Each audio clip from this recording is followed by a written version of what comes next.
Bon, bah écoute, bonsoir du coup, bienvenue. Bonsoir à tout le monde. Et Merci puis, beaucoup d'avoir accepté en tous les cas de venir en live ce soir, bon, c'est super génial. ben, Et puis, ben, on va passer une très bonne soirée, il y a pas mal de petites choses à aborder. j'espère. Avant de commencer ton interview, on va parler de 1 à 2 minutes du concours qu'on a lancé. Euh, donc pour dire à tout le monde que eh bien, le concours se terminera donc ce soir à la fin du live et donc demain 21 h, on refait un mini live pour faire le tirage au sort du gagnant. Donc comme vous avez pu le voir sur les stories, il y aura un tirage A4 à gagner de Karine. Et donc, du coup, le gagnant ben, pourra recontacter Karine ben, dans les prochains jours là, et puis voir avec elle pour le tirage. Je sais pas si tu voulais ajouter quelque chose. Oh, ben, je verrai directement voilà, ce qu'il a envie. Alors, juste pour préciser, c'est un tirage Finart en A4. Et puis après, on verra au niveau du choix du sujet. Et je Ok, l'enverrai. ben, Alors, très bien. juste, je suis en tournage semaine prochaine, donc je l'enverrai dès mon retour. Ok. Alors, je viens de voir passer Marc qui dit euh, j'ai pas joué, j'ai loupé. Mais en fait, tu n'as pas loupé parce que ce soir, alors c'est pour ça que j'ai mis mon logiciel de capture d'écran. Si vous voulez participer, que vous n'avez pas encore participé ce soir, vous me mettez dans le chat, je participe. Et du coup, comme ça, je pourrais récupérer en fin de soirée eh bien tous les noms. Et puis demain, donc ça sera un petit tirage à l'ancienne parce que je suis pas encore très geek au niveau jeu, au niveau concours. Donc du coup, je ferai des petits papiers. Donc en espérant qu'il n'y aura pas 200 personnes, bien sûr. Et puis ben, demain soir, on fera le tirage au sort et donc une personne sera l'heureuse gagnante. Voilà, voilà. Parfait. Bon, eh ben écoute, on va démarrer. On est parti. Donc là, on aura peut-être un petit peu plus de temps pour à peu près 2 heures. Est-ce que tu peux te présenter, s'il te plaît, euh, donc Oui. ta région et puis un petit peu ce que tu fais en photo. Ok. Alors, bah donc mon nom, je m'appelle Karine Caporal. Je suis en région parisienne, côté ouest. Alors, j'ai débuté la photo, j'étais petite. J'avais gagné un concours euh, 50 francs à l'époque. Et Ouais. c'était à l'aéroport, dans les galeries marchandes de l'aéroport d'Orly. Et c'est là que je me suis acheté mon premier Instamatic Kodak. Et j'ai vite embrayé parce que l'Instamatic c'était bien, mais pas suffisant. Après, j'ai squatté. Maman avait un Agfa à soufflet qu'elle avait pris un peu quand elle voyageait, mais il s'est avéré que le soufflet était un petit peu percé et que ça me posait des gros problèmes au niveau des lumières. Après, mon père avait un 6.6 que j'ai utilisé aussi un petit peu en Yashica.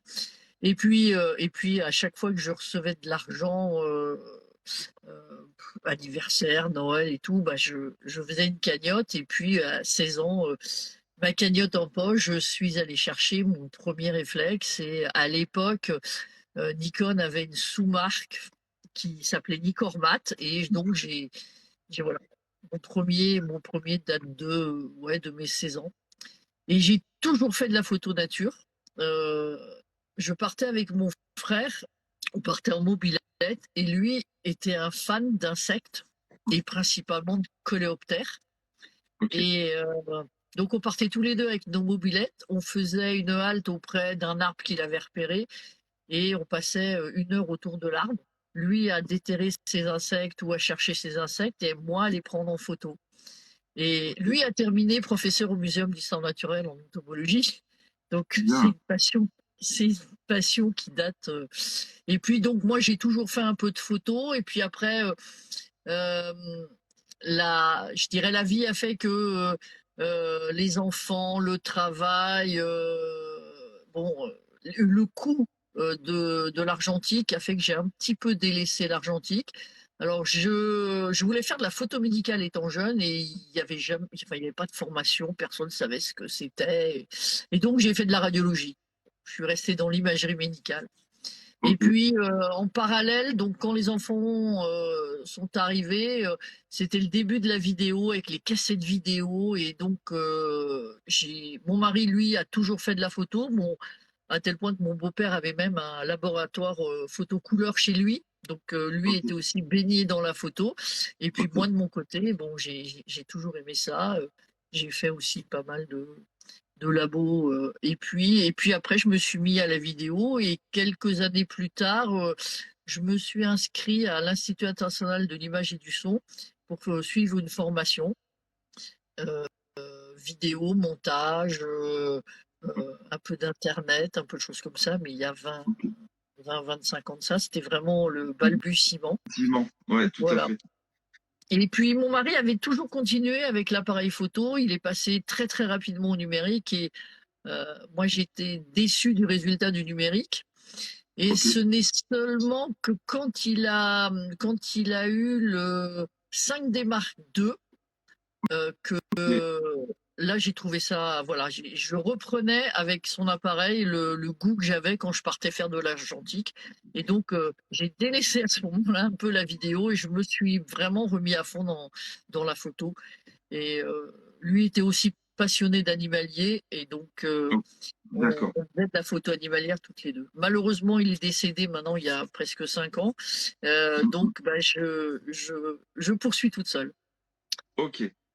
Voilà. Et, et du coup, est-ce que entre le moment où tu as commencé donc avec ton frère sur des insectes et maintenant où bah, quand on regarde ton feed, c'est plus l'animalier, mammifère, oiseau, Oui, on va dire. oui. Est-ce qu'il y a un élément déclencheur qui t'a fait basculer sur réellement l'animalier? Alors, L'insecte, c'est de l'animalier aussi, oui, mais sur oui. des plus grosses Non, non, bébêtes. alors, je pense que au départ, c'était une raison financière. Euh, voilà. Et qui fait que j'avais pas les moyens, si tu veux, de vraiment enfin, avoir l'objectif que je voulais pour faire ce que je voulais. Ok, Donc la bonne école, c'était la macro, quoi. Et je pense que je ne suis pas la seule à avoir débuté avec la macro pour passer à l'animalier derrière. ouais, tout à fait. Euh, du coup, je pense à une question.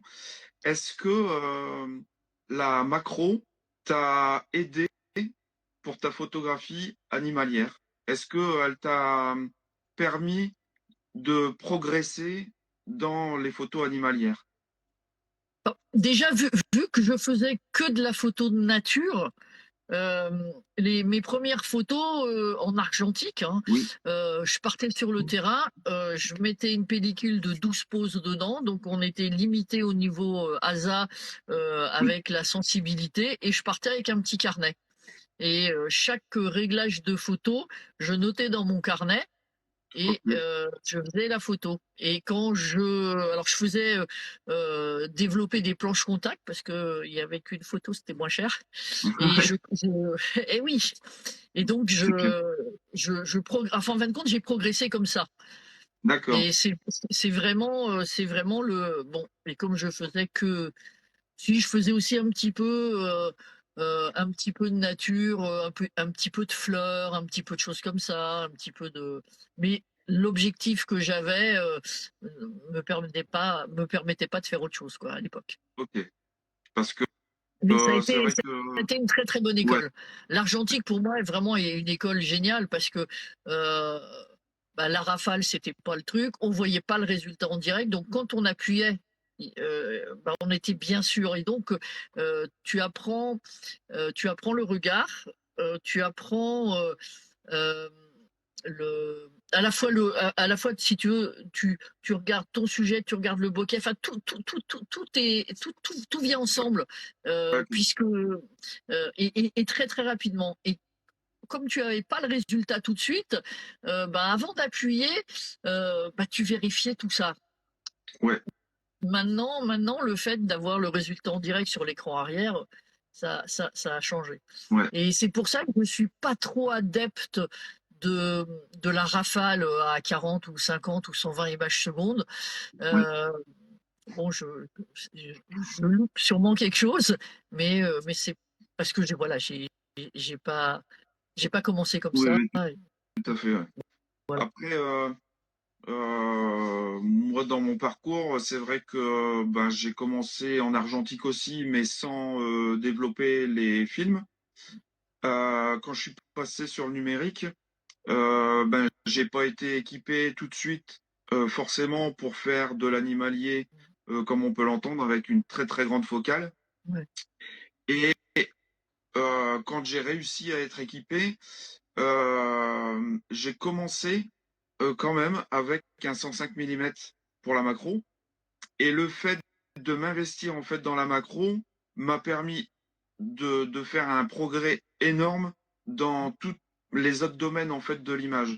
Et comme tu le disais, en fait, c'est dans le regard, dans le cadrage, dans la composition, c'est une fois que tu as fait de la proxy ou de la macro, tu as une visualisation du sujet et après, tu fais très attention en fait à ce que tu fais quand tu fais de l'animalier sur des plus grosses bestioles, comme des chevreuils, sur des oiseaux, c'est, je trouve que c'est vraiment effectivement une bonne école pour apprendre et te libérer de certaines choses en fait, d'une certaine vision en fait pour la photo. C'est ça, je pense que ça te donne enfin moi, ça m'a donné un regard.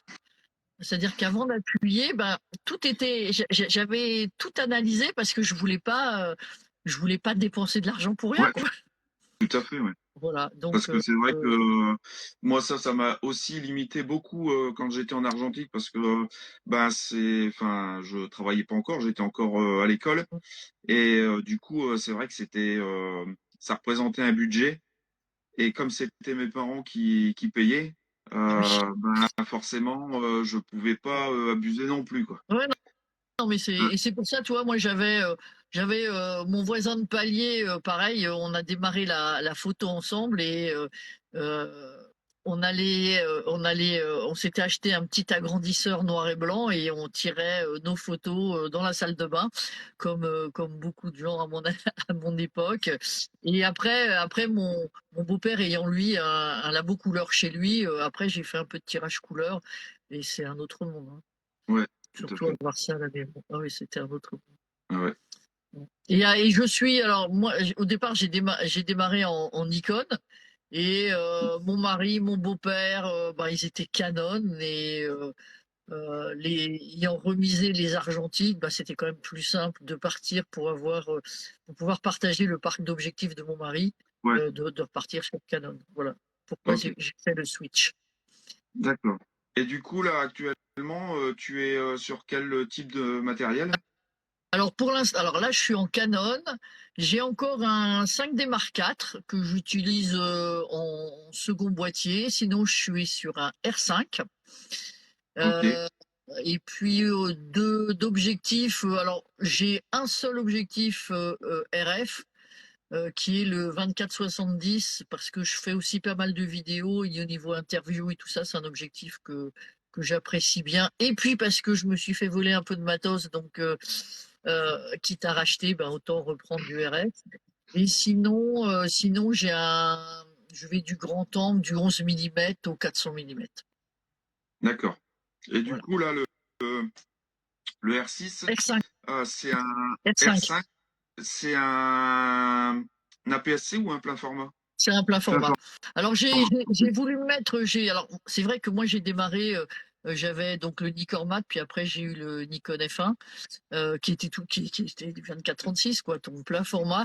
Et à un moment, j'ai essayé avec Canon, là, je crois que j'avais le R5 Mark, non, Mark III, et j'ai voulu prendre un APS-C, le 7D, euh, non,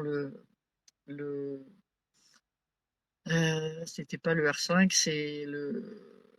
Je suis en train de mélanger là. Ah ouais, Euh, ouais, bah avec toutes les références qui le nous 5D, ont. alors j'avais le 5D Mark III et Oui, j'avais après et j'ai voulu, enfin j'ai acheté un 7D. En fin de compte, je crois que j'ai dû faire 500 photos, mais en fin de compte, j'aimais pas.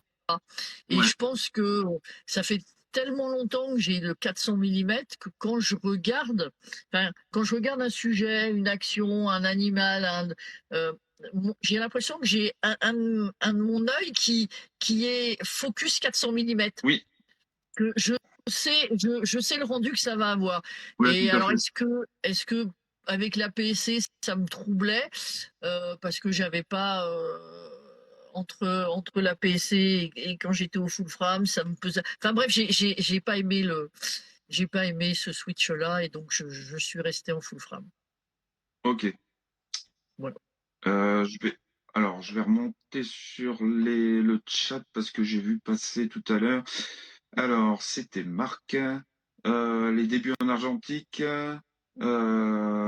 C'est kata au développement. Bah, forcément, j'imagine que les premiers développements argentiques, ça doit pas être évident à faire. Euh, bah non, j'ai pas eu trop de soucis. On tirait, on avait les petits boîtiers et on tirait nous-mêmes nos pellicules. On les révélait et puis non, c'était pas. De toute façon, c'était du noir et blanc, hein, donc Oui, euh, ouais, on arrivait. Et après, moi aussi, j'ai appris aussi, on va dire, les bases du traitement photo grâce à ça. ouais, C'est-à-dire que plus on laissait, si on cachait certains endroits de la photo, elle était moins sous la lumière, si tu veux, elle était moins impressionnée, donc on avait des reflets, des lumières différentes.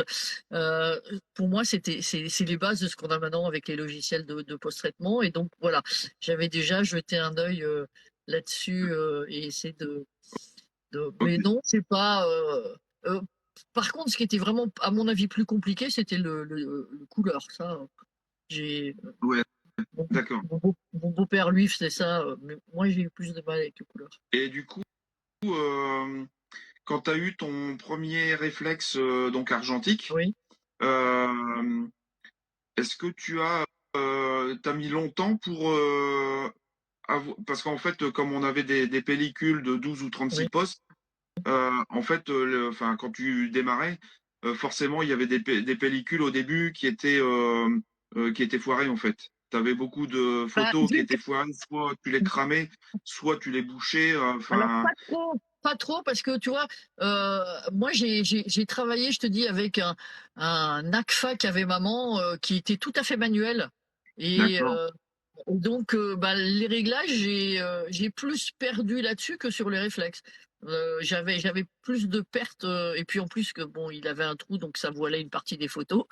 Mais d'accord, et puis avec le Yashica 66 de papa, voilà, c'était vraiment que du manuel. Donc mes apprentissages, je les ai fait comme ça. Et après, quand j'ai eu le d'accord, ouais, réflexe, bah, mon petit cahier, enfin mon petit carnet sur le terrain, fait que j'ai pas eu trop de pertes puisque ok, j'avais déjà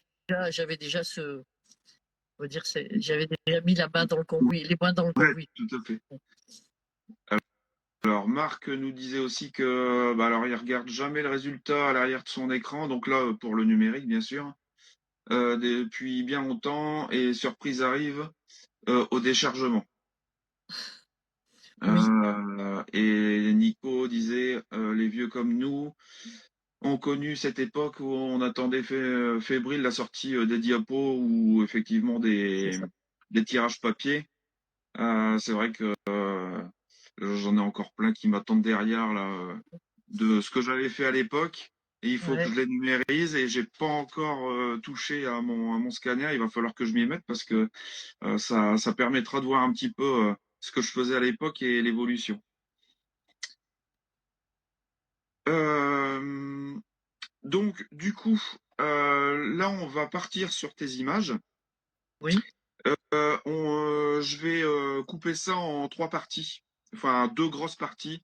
On va commencer avec tout ce qui est local. donc par chez toi ou en France, on va dire. Et puis Oui, après, on partira sur tout ce qui est voyage et d'accord, dans d'autres pays. d'accord.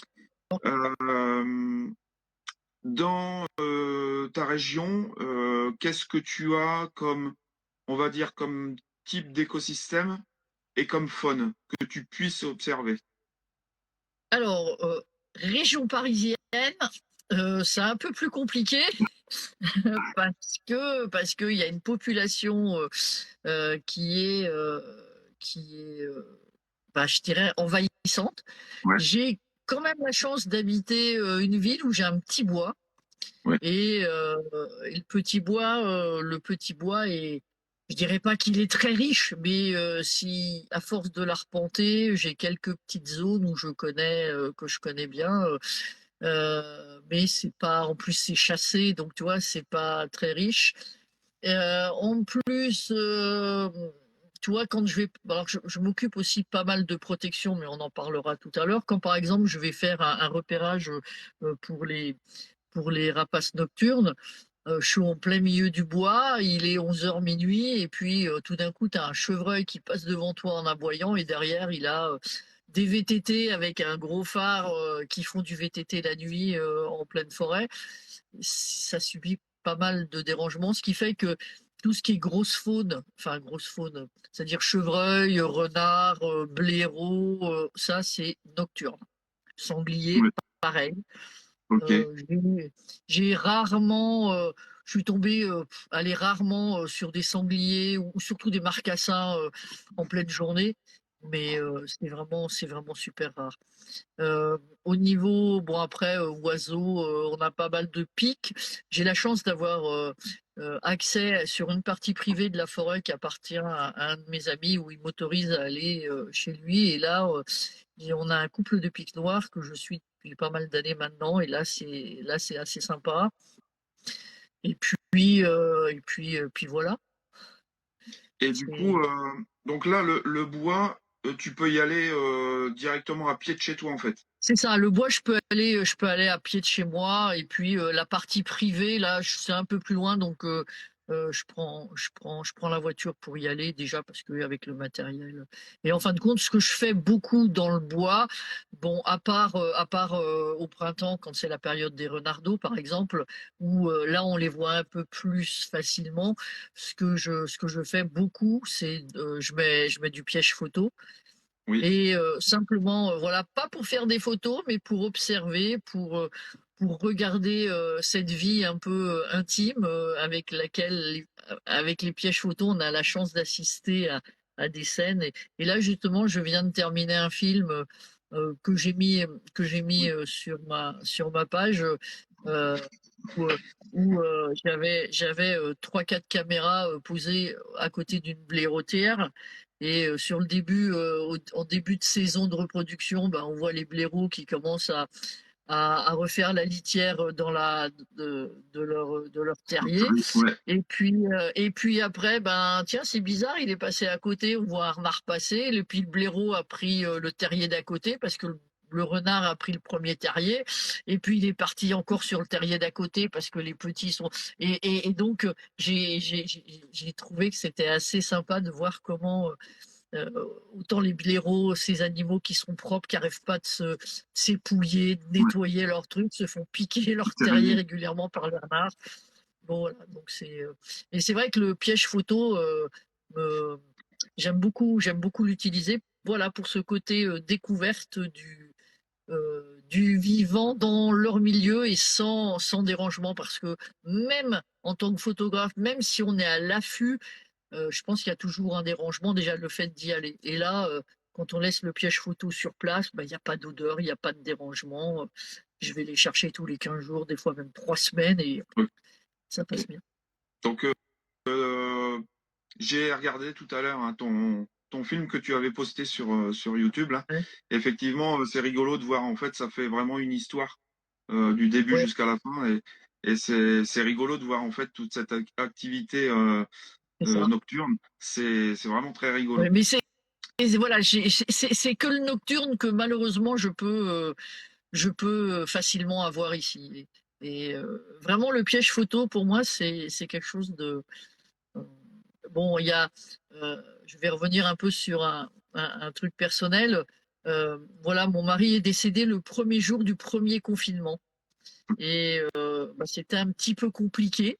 Ouais, Et ce que j'ai fait, c'est que j'ai commandé 3 pièges photos, j'en avais déjà un à la maison. Et je traversais enfin, ouais, devant chez moi. ouais, euh, j'ai mis ces pièges photos. Et tous les jours, ou tous les 2 jours, j'allais en chercher un. Et je suis sûre que c'est ce qui m'a sauvé la vie et qui m'a permis d'avancer, de ok. rentrer dans cette intimité bah, de petite faune.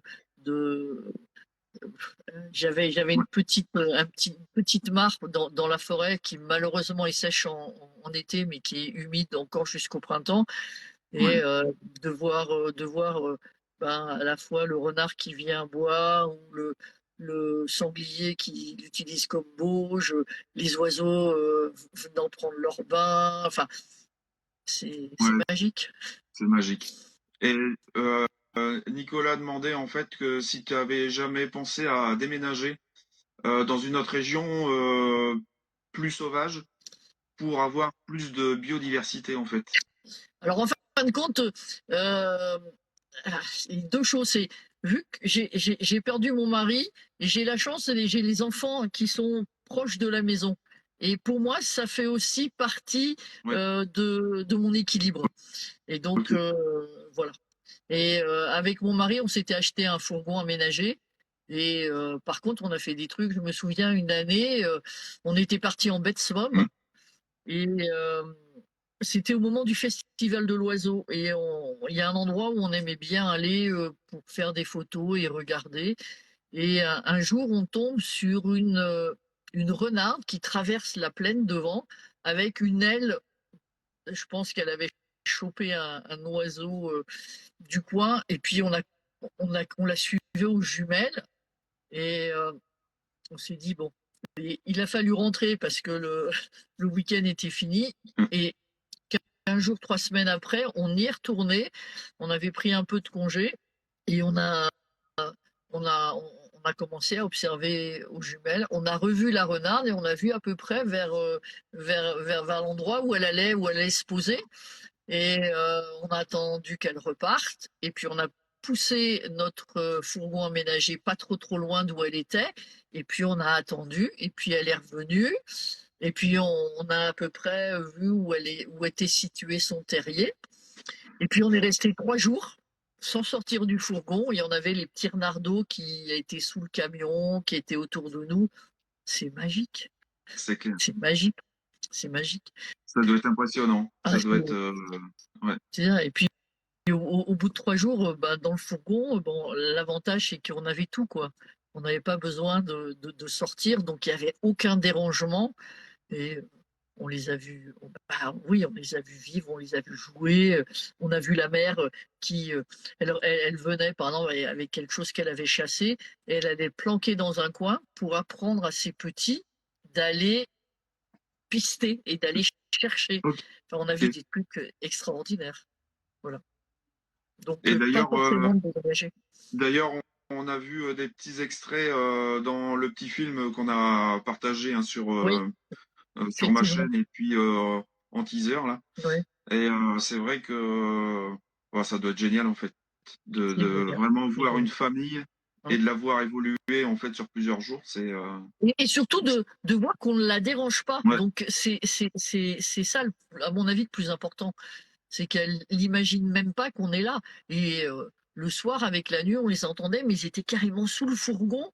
Ils jouaient à chat ou à cache-cache, je sais pas, mais sous les roues du fourgon, ils repartaient, ils ressortaient. Bah, c'était et magique, t'as vraiment. réussi à dormir, à les Bah, entendre. Parce, bah, parce non, mais la nuit, tu les vois pas. La nuit, tu les vois pas, donc voilà, t'es obligé. Mais t'es dans le noir, mais tu entends les bruits, tu les entends glapir, tu les entends. Bah, c'est mais trop sympa. Heureusement, bah ils ouais, dorment un peu. parce que j'imagine que en fait un moment comme ça, je pense qu'il doit y avoir plein de choses, même si tu peux pas les voir, mais le simple fait de les entendre, tu dois Bien sûr, t'imaginer plein de choses bien sûr, de bien leur sûr. de leurs actions, de leur vie, de leur jeu. Ouais, ouais. Ah, tout à fait. Mais et puis j'ai aussi cette habitude, c'est quand bon alors moi je fais pratiquement que de l'affût, je fais même que de l'affût. Déjà dans un premier temps, c'est parce que le matériel est lourd à transporter en bilbot de bon voilà, c'est plus trop de mon âge et puis parce que je trouve qu'à l'affût, on dérange moins et si l'animal veut venir te voir, ben, il le fait de lui-même et tu provoques pas si tu Ouais, veux et le, mmh, le fait de pas le déranger, pour moi, est très, très important. Donc oui, s'il a envie de partager et ce que j'ai souvent ce que je fais et même tout le temps ce que je fais, c'est que quand j'arrive et que je suis à l'affût, heu, la je dirais une bonne partie au début, ce que je fais, c'est je fais que de regarder.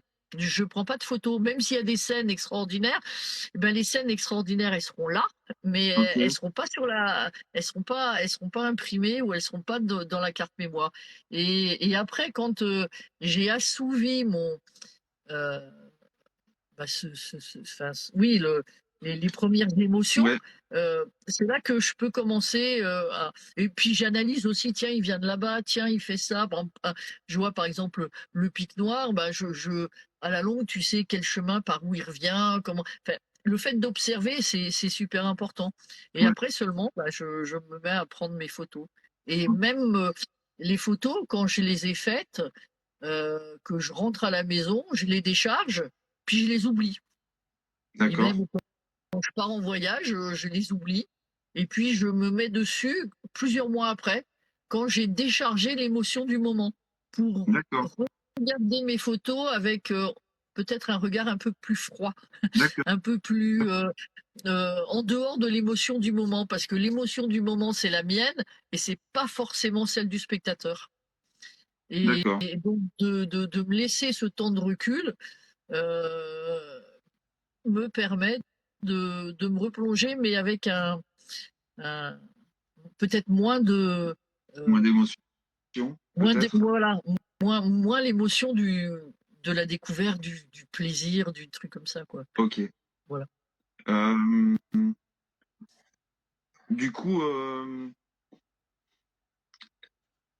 on va partir sur l'intention que tu veux mettre, en fait, dans tes images, Oui, parce que je trouve que c'est un bon lien, hem, parce que, enfin, je sais que pour moi, alors moi, je suis c'est un peu pareil, en fait, quand, je rentre de sortie, oui, bon, je mets mes images, en général, assez rapidement, sur le PC. Par contre, j'ai de plus en plus tendance à ne prendre que enfin, de regarder très rapidement, prendre une ou 2 mmh images si je veux les partager. Mais par contre, je reviens vraiment sur ma sortie que, plus tard. oui. Mais quand je reviens dessus, en fait, je me rappelle et j'ai, les sensations que j'ai eues au moment où j'ai fait la sortie et je pense que dans ce que je vais, donner dans l'image, donc avec le post-traitement, c'est les émotions que j'ai eues, en fait, sur le moment. Ah oui, Et oui, non, mais du je coup, je voudrais pense que savoir l'émotion, tu l'as toujours, mais elle est moins à fleur de peau si tu prends du temps. Enfin, à mon avis, enfin pour moi, si je prends déjà, j'arrive à un endroit, je prends tout de suite les photos, je les développe. Non, ça a besoin de cheminer dans ma tête, aussi bien, à la prise de vue que au post-traitement. Il y a des photos, par exemple, à la prise de vue, je les ai imaginées, heu et heu et je sais déjà à la prise de vue comment je vais les traiter en post-traitement. Mais c'est pas pour ça que je vais les faire tout de suite. OK, Je vais laisser ouais, je vais laisser, tu vois, quand je fais un voyage, bah, souvent je fais, allez, 6 mois, des fois 1 an avant de me replonger dans mes tripes pour préparer une expo, par exemple. OK, Parce que il y a trop d'émotions, ouais. il y a trop Et de souvenirs, il y a trop de est-ce que, enfin, de ton expérience, est-ce que, sur des sorties que tu as pu faire, par exemple, plusieurs mois avant ou 1 an avant, quand tu viens revoir, en fait, ces images et éventuellement heu, en post-traité de nouvelles, ouais. est-ce que tu as les mêmes émotions que quand tu as fait les premières ou est-ce Oui, que tout enfin, revient? à la limite, tu sais même à quel moment tu l'as faite et ce qui s'est passé. OK, Tu as quand même OK, ça, tu as ouais, quand même ça, hein. Mais, heu, mais je pense que tu as un regard un peu plus enfin froid et peut-être pas le mot que adéquat, mais tu as un regard un peu plus distant, allez, par rapport à l'émotion du moment. Mais d'accord, tu te OK, souviens de comment tu l'as fait, tu te souviens comment c'est arrivé. Si, tu les souvenirs, ils sont là, ouais. il y a pas de Alors ça, problème. moi, oui, effectivement, c'est pareil, hein, j'ai énormément de choses, enfin, limite, je pourrais presque, ressentir, en fait, le vent qu'il y avait à ce moment-là, les senteurs, enfin, Ouais, ouais, il y a tout à fait. beaucoup de choses qui reviennent. Mais ce qui est rigolo, c'est que, alors ça, c'est pour la partie, animalière, enfin, sortie nature. Par contre, heu, là, sur des photos sociales, par exemple, Ouais, quand il y a, en fait, moi, je suis, enfin, quand je vais photographier, par exemple, à un mariage ou, une séance famille, je suis extrêmement concentré et je fais attention à mes images. Je suis, très réceptif de ce qui se passe entre les gens, mais, hem, j'ai pas en fait les émotions qui vont me toucher à tout à proprement fait. parler. Mais Par tout à contre, fait. ça m'est arrivé sur plusieurs séances, quand je reviens pour post-traiter pour les clients, je me rappelle en fait de ce qui s'est passé, je me rappelle l'ambiance et des fois en fait en fait ça Ça influe me ça influe ah ouais, ton développement. Ouais, ça me ça me refait passer en fait énormément d'émotions. Hem Et il y a des moments, en fait, j'ai même les larmes qui me viennent tellement je me rappelle, en fait, tout ce ouais. contexte et tout ce que ça ramène. Oui, mais c'est vrai que quand tu es en prise de vue, tu es en professionnel Ouais, et tu es dans ton taf. Donc c'est sûr que l'émotion, elle peut pas prendre le dessus à ce moment-là, puisque ouais. c'est ton taf qui prend le dessus et après, c'est tout à fait normal que ça décharge au moment où tu regardes les photos que tu as prises. Mmh, C'est normal, heureusement. ouais, mais en fait, enfin, je trouve ça assez, impressionnant. C'est, la cassure qu'il peut y avoir entre les 2 en fait. Entre le moment où tu fais tes prises de vue et tu es vraiment, focus, tu sais ce qui se passe, mais tu reçois pas l'émotion de la même manière que les gens. Et c'est par contre après, en fait, quand tu viens revoir en fait les images, que tu traites, que tu essayes de Oui, oui, former l'histoire en fait de la journée, c'est là que tu prends tout en fait dans ouais, le ouais, ouais, en émotion, quoi. Alors, il y a pas mal de choses qui sont passées. ouais, bien. Heu, ouais, alors Marc, il disait toujours pareil exactement, j'ai besoin aussi de temps avant de revenir sur mes images. Laure, pareil, je ne regarde pas toujours mes photos après et un regard neuf et on a un regard neuf et on regarde différemment.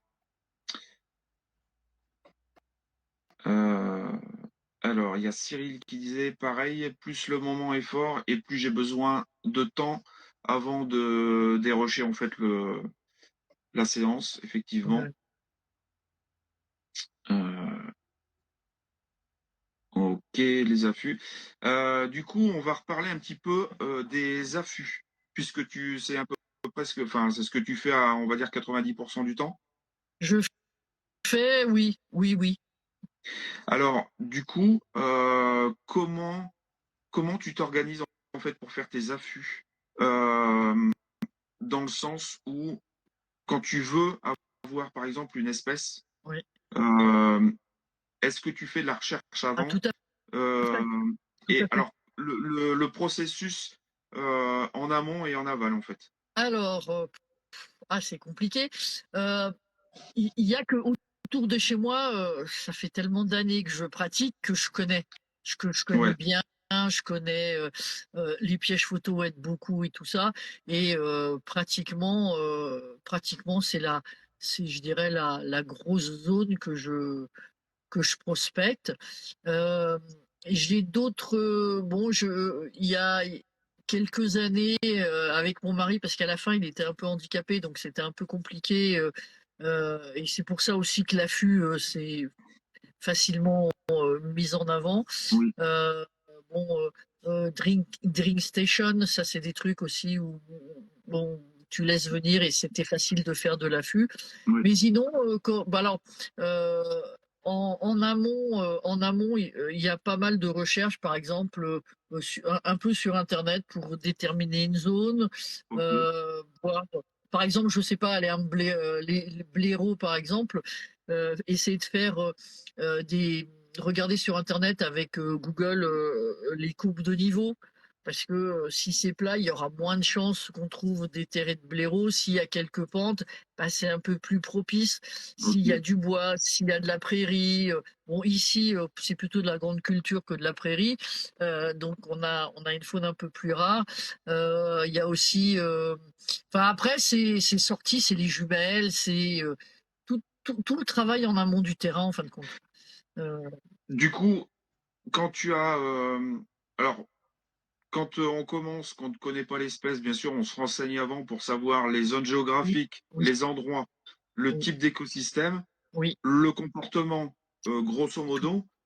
à Une fait. fois qu'on a ça, est-ce que, comment tu fais pour te déplacer pour savoir quel endroit tu vas prospecter et quel endroit tu vas aller poser ton affût?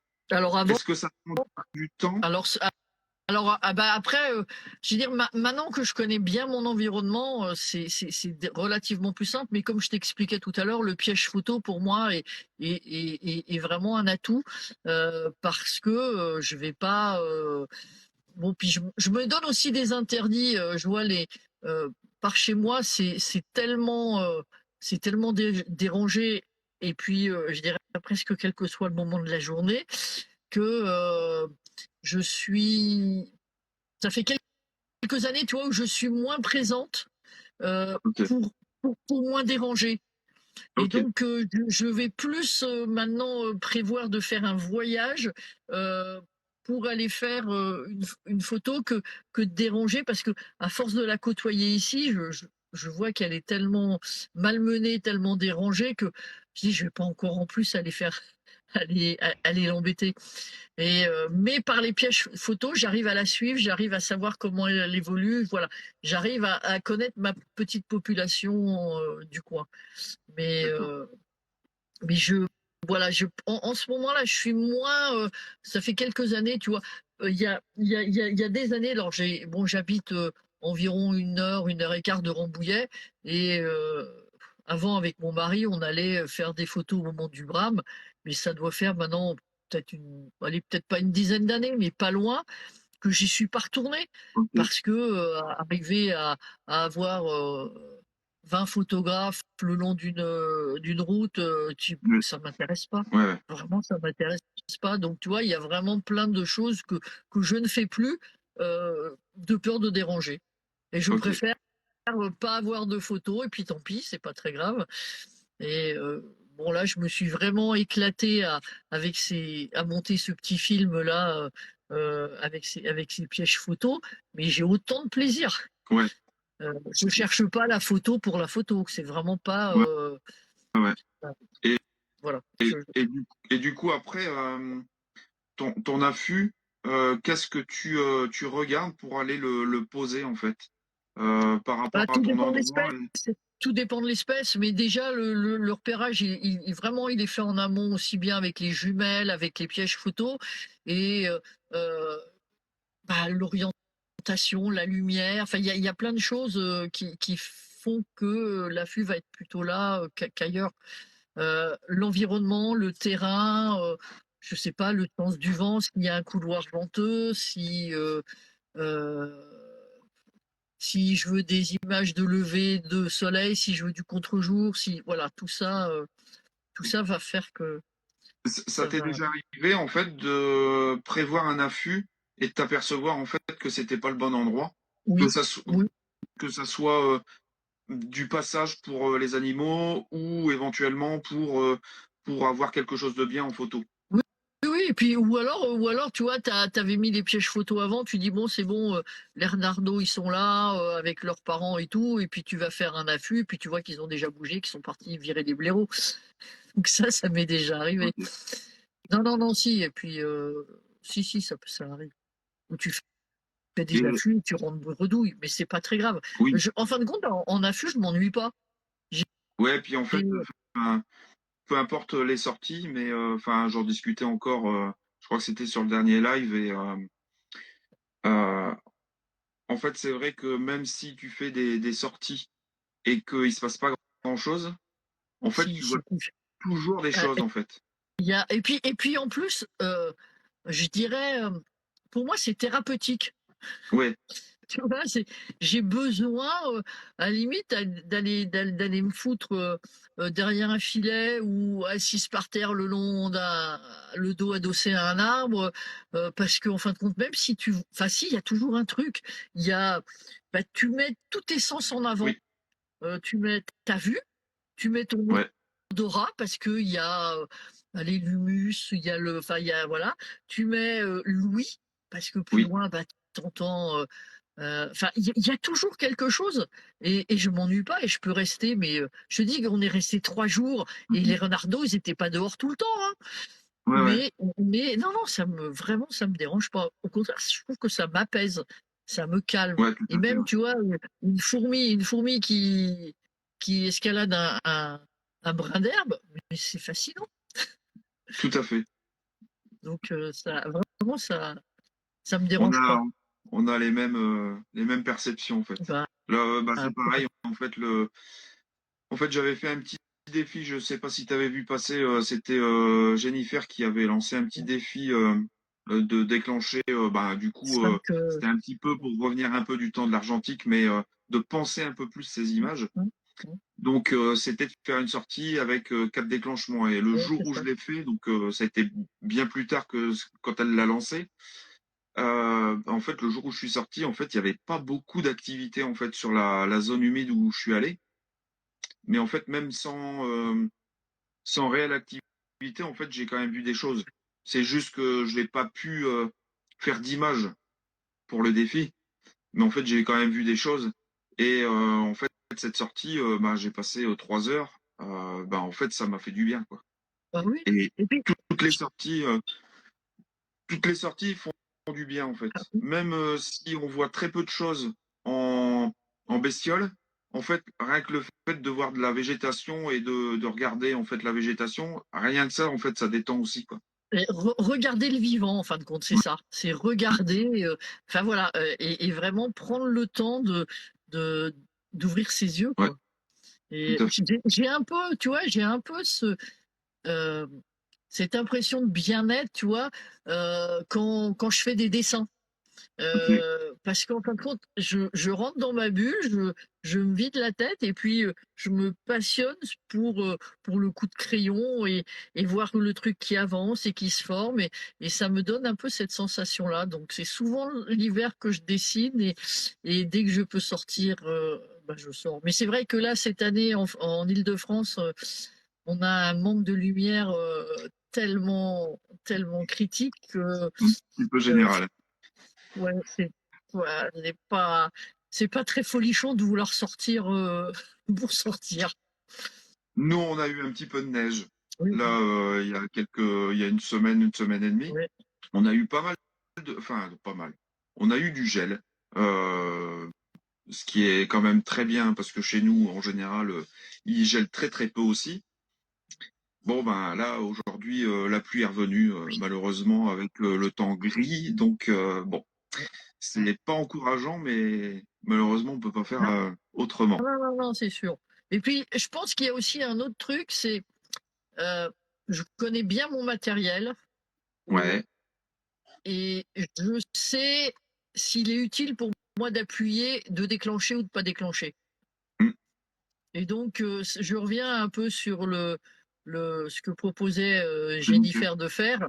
Ouais. Heu, ben, le but n'est pas de faire de la photo, le but est de se sortir bien et si je sais que si je vais appuyer, je dirais j'ai pas beaucoup de déchets dans mes photos, alors est-ce que c'est parce que j'ai tellement puis déjà on a un matériel maintenant qui est de plus en plus performant, puis il y a peut-être aussi l'expérience, mais le si j'appuie, c'est que réellement tout est là pour que j'appuie parce que je sais que ça va fonctionner. Appuyer pour appuyer, Ouais, je connais les limites, donc je vais pas le faire. ouais, Mais je ouais, profite non, de regarder. Je me souviens, bon, ça, on en parlera peut-être plus tard, des voyages, mais une année, j'étais en Finlande de nuit ouais, et sur la plaine devant, on a 5 loups qui sont passés et qui ont ok, traversé. C'était en pleine nuit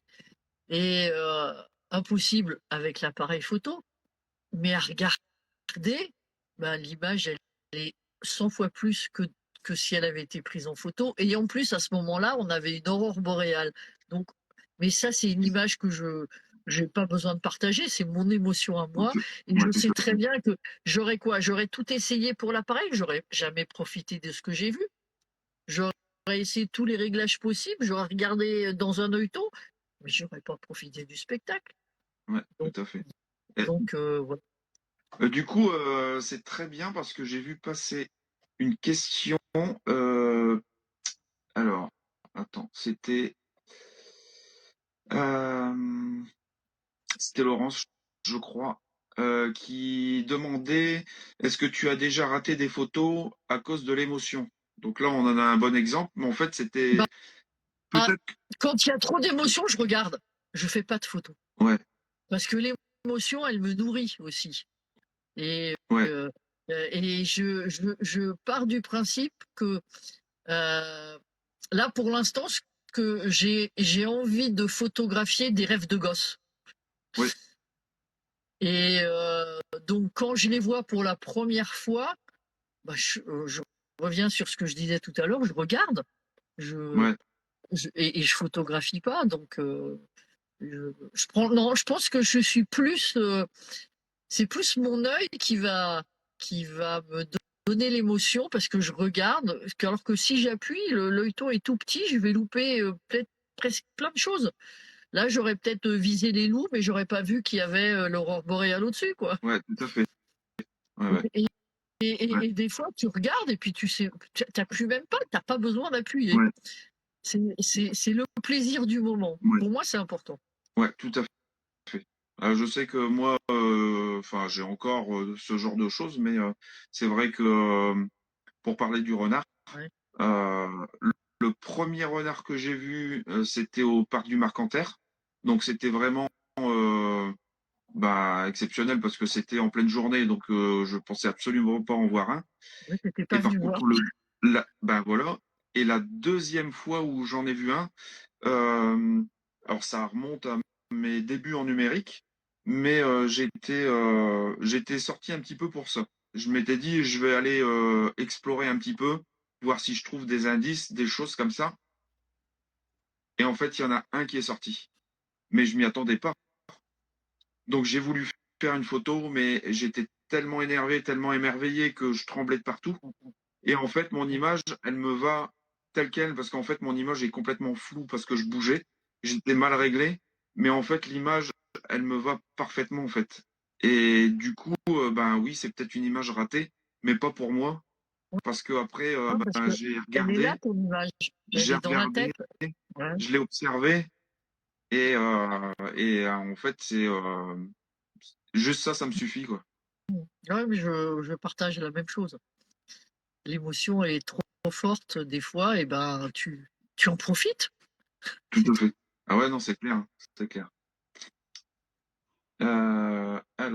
Alors, j'avais pas vu, hein. Il y a Yannick qui était arrivé en cours de route. Salut Yannick. Il nous disait bonjour à tous les deux. Bonjour. Euh, alors, euh, Nathalie qui disait oui, peu importe, on apprend toujours. Alors, je ne sais plus avec quel message c'était. Certainement le fait de prendre le temps en fait quand on est dans la nature et de pas forcément voir des choses, mais on apprend tout De le temps profiter. Ouais. à Ouais. chaque fois. Ouais. Ça pèse. Euh, alors, Laure qui dit oui, c'est clair, l'affût apporte tellement. Si Cyril qui dit ça apaise même à -8 degrés. Oui, effectivement, j'ai déjà fait des sorties. Ouais. À... Alors, des fois, Je me souviens, quand t'es une mal. année, j'étais dans le Doubs avec mon mari et on a fait des affûts au renard. Euh, J'avais même avec des grosses chaussures bien hivernales pour marcher dans la neige, enfin des trucs du matériel adapté. Euh, tu, voilà, je me suis caillé. La nuit, il faisait -20 et dans la journée, il faisait moins 10.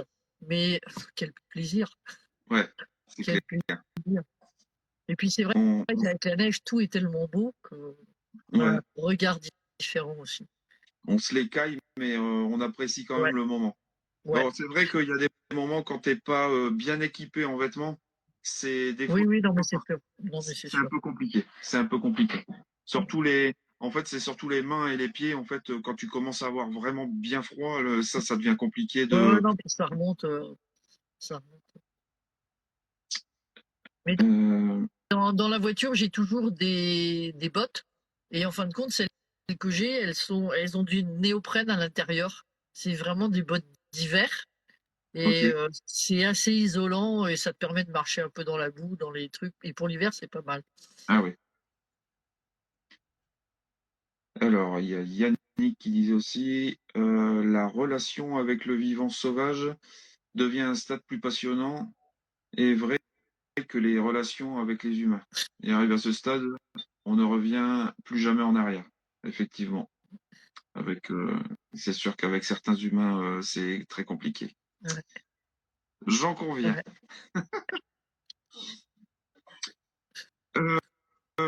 Du coup, on reprend. Et puis,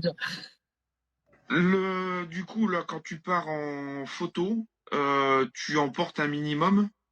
Est-ce que tu emportes plusieurs objectifs ou tu Quand, sais quand que je tu vas pars, sortir quand avec. je pars, quand je pars en photo, c'est-à-dire ici dans le coin ou quand je pars en Oui, voyage? non, non, Dans le là, coin? toujours en local, ouais. Ben, moi, j'ai vraiment un objectif, ouais, je vais dire fétiche, que j'utilise depuis des années, des années, des années, qui est le 400 mm. Et Ouais. ben, j'emmène le 400, trépied, un petit, un petit siège, un filet, Mhm. puis voilà. Parce que Ok. si je sors, je sais ce que je veux aller voir, donc j'ai pas besoin d'avoir 25 000 Ouais. objectifs. Si je veux faire une sortie macro, ben, j'emmène un objectif macro. Je vais pas emmener. C'est plus léger à transporter, hein. Ouais, c'est clair. Tout à fait. Alors moi, c'est le petit défaut, hein, parce que j'ai toujours tendance à emmener au minimum deux optiques, Ouais. mais deux optiques qui sont un petit peu différentes. Donc du coup, ben, des fois, c'est un petit peu compliqué. Tu te dis, est-ce que je garde la longue focale? Est-ce que je prends le macro? Et des Ouais. fois, c'est compliqué. Ouais, ouais. Non, non, mais tu pars avec une idée en tête, et puis enfin, va au bout de ton idée, je pense. Ouais, Pour moi, c'est plus. Si je veux faire un affût blaireau, je vais pas aller faire de la macro de fourmi, quoi. ouais, tout à fait. Ça, c'est clair. Déjà, vaut mieux être le plus discret possible. Donc, si tu commences à te foutre couché par terre pour faire tes fourmis, bah, les blaireaux ou les renards, tu les verras pas, quoi. Ouais, c'est clair. Tout à fait. Est-ce que tu rencontres des difficultés pour faire tes images? Alors peut-être moins maintenant, puisque tu as beaucoup d'expérience, mais est-ce que tu te souviens de difficultés que tu aurais pu avoir, alors que ce soit sur le, enfin, à proprement parler du terrain, de la lumière ou du matériel en fait? Je dirais les trucs qui me dérangent le plus, on va dire, c'est les gens. Euh, parce que ils font tout et n'importe quoi, ils sont pas forcément euh, respectueux, ils sont pas donc et bon, j'ai eu il y a pas longtemps dans le petit bois à côté là une mauvaise expérience. Ouais, j'étais partie avec une amie on a eu la chance d'avoir des montres religieuses là à l'automne et on avait été les faire ensemble le mercredi et puis vu qu'il n'y avait pas eu des super lumières, le jeudi il faisait encore beau, j'ai dit bah je vais y aller et puis dans le bois bon voilà j'ai été embêté par un monsieur, enfin bref donc tu vois c'est plutôt ça qui me gêne. Ouais, Voilà, c'est les rencontres un peu ouais, bizarres que tu trouves en forêt. Où ouais, ouais. t'es là, tu vois, quand j'étais la veille avec elle, à un moment j'étais allongée par terre il y avait c'était des bruyères Ouais. et j'étais allongée dans les bruyères et à ce moment-là, il y a un chien qui est venu jouer autour de moi, me lécher. Voilà, c'est plutôt ce côté-là. Et la maîtresse était plus loin. Tout d'un coup, elle a crié pensant que j'avais fait un malaise et que j'étais tombée par terre. Bonjour la discrétion. Voilà. Donc, tu vois, c'est plutôt ça qui me gêne. Ouais, Hein, voilà, ouais, les ouais, gens et puis ils comprennent pas pourquoi tu as du matériel photo en forêt, quoi. ouais, ouais, ouais. Non, je comprends aussi. Tout à fait. Il y a beaucoup d'éducation à faire C'est ça. et C'est ça. beaucoup d'incompréhension vis-à-vis des gens qui connaissent pas Oui, oui, non, mais en c'est fait ça. notre passion. Donc c'est toi, c'est pas non sur la photo, sur la prise de vue, sur le matériel. Je les ai, enfin, je maîtrise depuis tellement d'années que maintenant, je te dis, je sais si ça vaut la peine d'appuyer ou pas, quoi. Ouais, J'appuie pas pour pas, enfin voilà. Le but du jeu est pas de rentrer avec une carte pleine, hein. D'autant ouais, plus que je suis pas, comme je te disais tout à l'heure, adepte de la rafale. ouais. Donc ma photo est construite. Si je peux pas la construire, je vais pas la faire. Ok. Euh, je voudrais finir avec deux petites questions. Euh, Est-ce que tu prends ta voiture pour faire des sorties, du coup, là plus vraiment dans ton local à pied, mais est-ce que tu te déplaces pour aller dans d'autres zones, des zones humides Alors ou ce genre de choses? J'ai, je le faisais quand j'étais avec mon mari, on faisait ça très très régulièrement. Maintenant, toute seule, c'est plus compliqué. Par contre, ben, j'ai des amis photographes dans différentes régions et voilà, enfin, j'essaye d'organiser avec eux. Voilà, parce que toute seule, maintenant, c'est compliqué. Ok, ça Voilà. marche. Donc, dernière question pour Avec l'ensemble Laval, des images. Où ouais. est-ce que tu puises ton inspiration? Ouf. Ou, Euh, ou en tous les cas, où tu as puisé ton inspiration tout au long de ces années, en fait, euh, de photos? je pense que c'est dans l'émotion de ce que je vois. Ok, C'est l'émotion qui va guider mon déclenchement ou pas. Euh, ok, après, euh, après c'est vrai que j'arpente de nombreux festivals en tant que pendant des années, je dirais en tant que spectatrice. Et puis c'est à cause d'un de tes anciens invités. euh, je ne vois pas qui c'est, bon, mais je me doute. alors, alors c'est Olivier Godefroy. Ouais, Et je me c'est à doutais, ouais. cause, voilà, c'est à cause d'Olivier qui, de temps en temps, bah, quand je le voyais, il me dit alors t'as fait quoi? Bah, je lui montrais les photos. Il me dit mais faut que t'exposes. Je dis ouais mais j'ai jamais fait ça, mais je n'ai pas le niveau. Mais il dit mais t'arrêtes. Et il m'a inscrit. Alors lui il est d'Alsace, moi je suis de région ouest parisienne, et il m'a inscrit à la Vance-de-Nau qui est à côté de Strasbourg, tu vois. Ok. Il m'a dit je t'ai inscrit là-bas pour faire ta première expo. Hein. Bon, ben, ok. Et donc, j'ai fait ma première expo là-bas avec une série sur les ours. Et Ok. toutes les photos d'avant, non, j'avais jamais exposé. Je pensais pas, tu vois, je fais ça par passion pour moi, tu vois, pas. Ouais, ouais. Et c'est là qu'il m'a dit, mais non, mais partage ça, il faut que tu partages. Et voilà. Et c'est vrai que bah, il a eu raison parce que c'était ma première expo, l'expo avec les ours, et elle a été élue meilleure expo du festival. Donc, il avait raison. Donc, il avait raison. Donc, il avait raison. C'est clair. Mais, Très bien. Bon, du coup, c'est une bonne transition. On va parler voyage. oui. Alors, dis-nous un petit peu. Alors, notamment, on va peut-être parler des ours et des macareux, peut-être. Eh ben, ours macareux, si tu veux. Alors les ours, ben, c'est donc la première expo que j'ai présentée. J'étais alors pareil, c'est un concours de circonstances. Je connais bien les bracards depuis de longues années. Et Oui. puis un jour, j'ai Didier qui m'appelle. Et puis on discute enfin, de trucs et d'autres. Et à ce moment-là, il me dit, tiens, je viens d'avoir un message de mon fils. Tiens, il avait prévu un truc en Slovénie et puis il y a deux clients là qui ont annulé leur voyage ben, et puis on était au téléphone et mon mari était à côté de moi et il me dit, ah, je dis, ah, bah c'est pas sympa. Et il partait quand? Il me dit, bah ils partent dans 10 jours. Et mon mari me dit, mais tu y vas? Je dis quoi?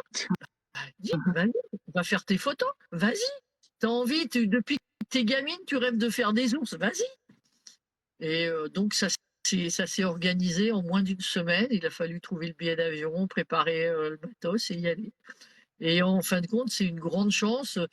J'avais deux copains de Teddy qui étaient là-bas et Pascal Gadroit et Romain, je me souviens plus de son nom de famille, enfin bref, et en fin de compte, j'avais un photographe belge et j'avais ces deux guides avec moi et, D'accord. euh, et c'était magique.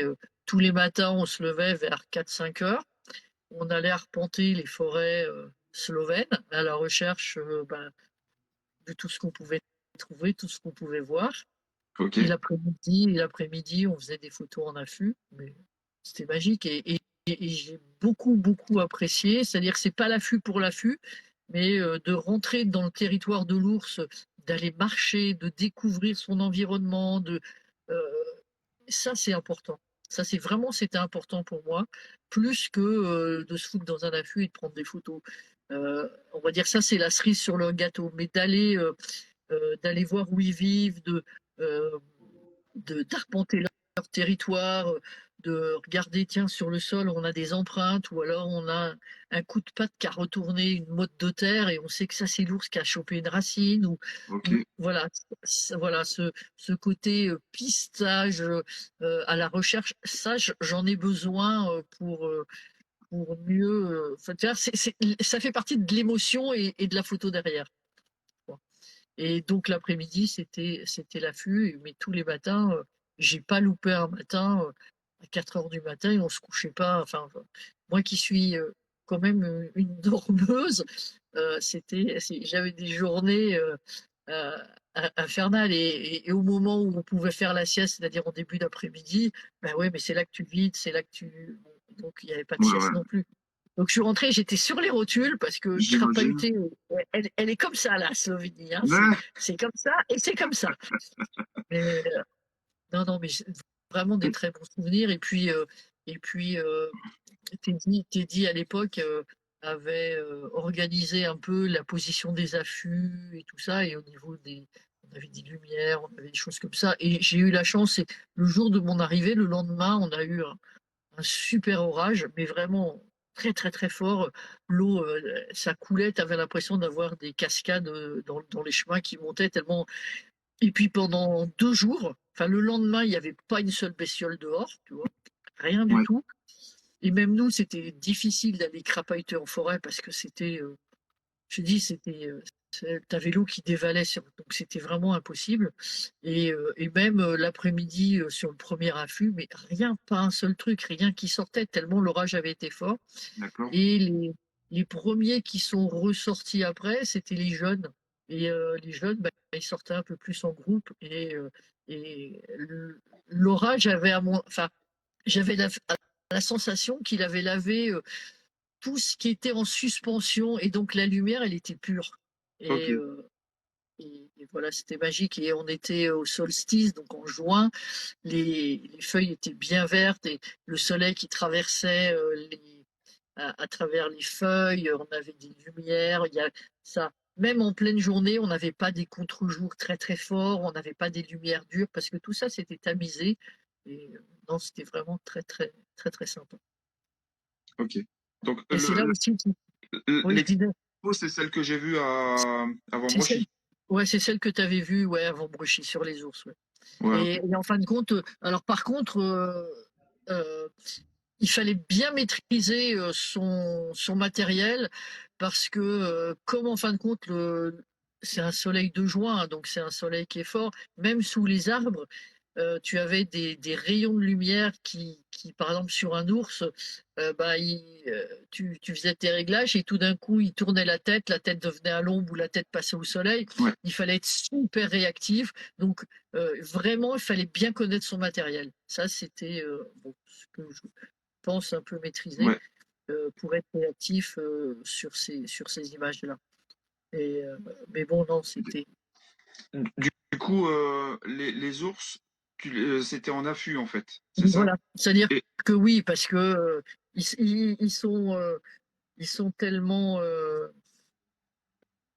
Ouais, c'est un animal sauvage avec alors avec un odorat qui est des 10 fois ou 20 fois plus, enfin, supérieur au tien, donc il t'a repéré avant que tu l'ailles repéré. Il y a un matin, on arrive sur place, il faisait encore nuit, donc on prépare nos sacs, on commence à partir sur un chemin. Et à un moment, j'entends comme allez, un bruit de miaulement.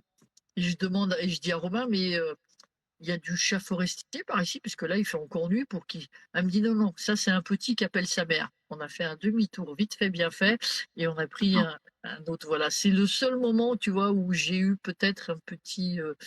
Mais sinon, voilà, ça d'accord. s'est bien passé. Mais en fait, le matin quand tu sortais, à part ce moment-là, t'en as jamais vu en fait.